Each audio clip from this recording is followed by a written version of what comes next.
होटेलमा बस्न आएको अनि यो के अरे यहाँ माथि यत्रो पलेतर राख्छ क्या के भयो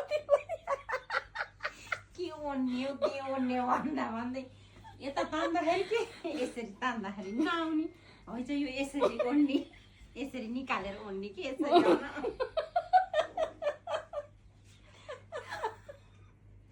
अनि त्यसपछि वाइफाई के ए वाइफाई होइन बत्ती किन बोल्दैन भन्ने कि बत्ती फेरि अनि त्यसपछि यहाँ घुसारेपछि यो यसलाई यहाँ घुसारेपछि यो बत्ती बोल्ने छ यसलाई माथि तानेपछि बत्ती बन्द